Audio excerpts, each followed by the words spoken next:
Bueno, este año va a tener dos vertientes, ¿no? Una vertiente que va a ser de determinados actos que se van a organizar a lo largo del año y luego cuál es el objetivo del año, ¿no? Y además, bueno, pues para la EAPE en Europa, para la red europea, el objetivo del año nosotros son dos objetivos básicos, ¿no?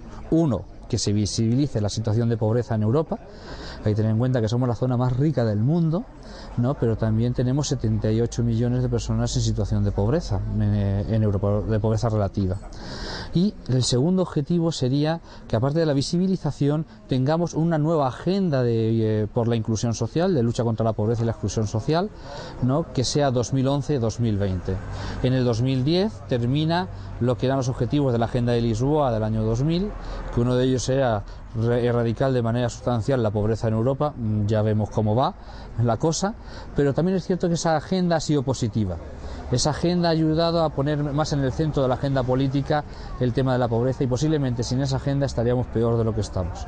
Entonces lo que queremos es una nueva agenda europea, es conseguir que esa agenda tenga indicadores claros de evaluación, objetivos medibles, ¿no? Que nos permitan pedir al cabo de 2020 haber cumplido determinados objetivos, ¿no? Que permitan reducir sustancialmente la pobreza en la Unión Europea. La Agenda de Lisboa, el problema que tenía que era muy maximalista y luego no había manera de medirlo, lo que se comprometía. Erradicar sustancialmente o erradicar totalmente la pobreza en Europa.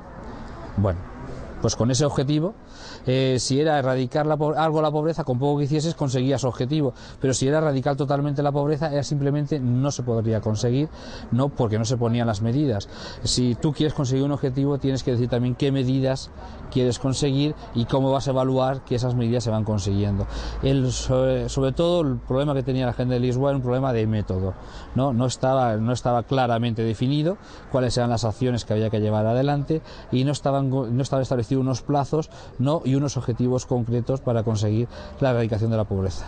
El método abierto de coordinación, que se llama así a la fórmula de trabajar la Agenda de Lisboa, las políticas de inclusión social, yo creo que ha sido muy positivo, ¿no? Ha sido un buen método y eso hay que reforzarlo. ¿Qué hace este método?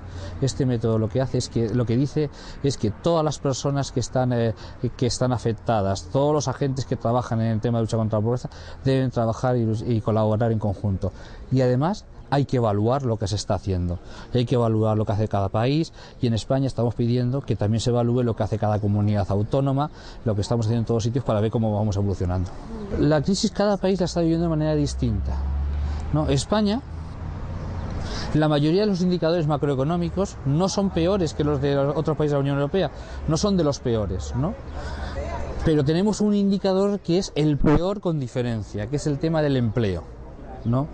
En España, mientras que en otros tipos de indicadores no estamos tan mal como otros, en empleo estamos peor que ninguno, ¿no?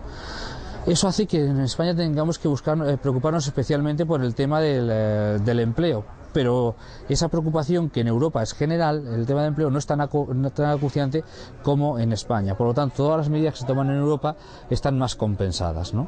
Además, en España, para el tema del empleo, lo que tenemos que hacer es ver qué manera fortalecemos, pero por un lado, a las personas que quedan sin ningún tipo de prestación, cómo protegemos a esas personas, ¿no? Y por otro lado, ver cuál es el nuevo sistema productivo que vamos a implantar, porque en España tenemos tanto desempleo porque hemos tenido unos empleos de muy baja calidad, empleos temporales, de baja cualificación, mal remunerados. Eso hace que hay que tomar medidas estructurales, ¿no? Que eviten que nos vuelva a ocurrir otra vez lo mismo, porque ojo, hay países que tienen medidas estructurales, que tienen indicadores estructurales mucho peores que los nuestros, pero que han perdido mucho menos empleo. ¿Cuáles son? Todos aquellos que tienen una mejor estructura de protección social han aguantado mejor el sistema del empleo. Con lo cual, protección social no es contradictorio a más empleo, son complementarios. A mejor empleo, más difícil es perder el empleo. Bueno, pues los ciudadanos tienen más responsabilidades de las que parecen. Vamos a ver. Las medidas son medidas políticas y los políticos, ¿no?, son puestos por los ciudadanos, ¿no? Lo primero que tienen que hacer los ciudadanos es no mirar para otro lado, ¿no? Es decir, hay que tener en cuenta que la pobreza en Europa tiene un problema especial, es la invisibilidad. No la vemos. Solamente vemos a la persona que está en la calle directamente, pero no, la inmensa mayoría de las personas pobres en España viven en casas con buenas fachadas. ¿no? Pero que situaciones muy dramáticas dentro de la familia, ¿no?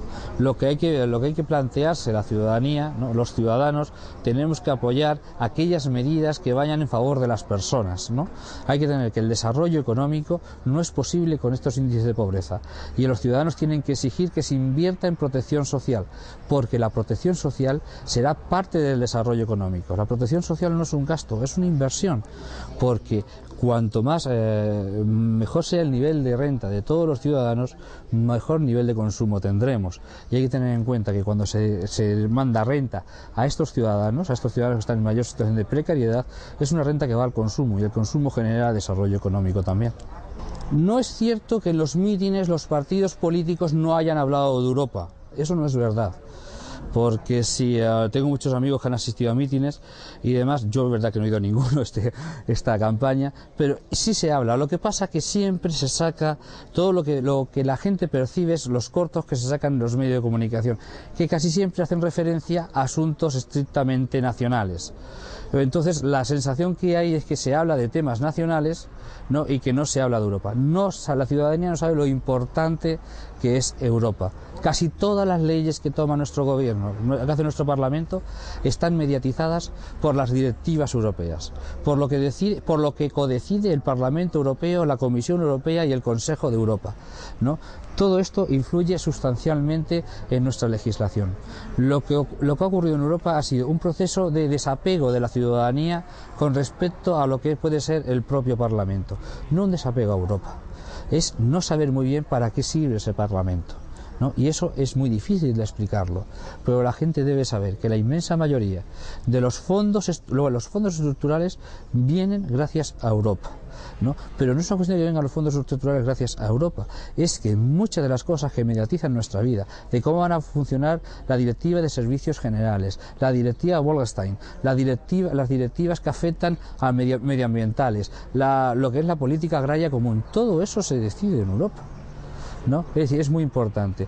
Tenemos una baja cultura de lo que es la participación con carácter general, ¿no? Y en este caso se ha demostrado mucho, y en eso sí que es una carencia, no solamente de los partidos políticos, que sí, ¿no? Sino de todo tipo de organizaciones. Las organizaciones sociales no debemos de pedir que se vote a un partido político, pero sí debemos de pedir que se vote, porque es una cosa en donde la ciudadanía se la está jugando y mucho.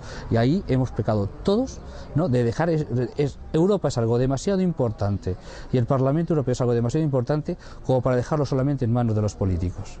Eso tenemos que cogerlo en las manos de los propios ciudadanos. Eso significa que las entidades sociales, organizaciones juveniles, organizaciones de barrio y demás deben de movilizar a la ciudadanía, porque es algo importante, algo en lo que nos jugamos mucho.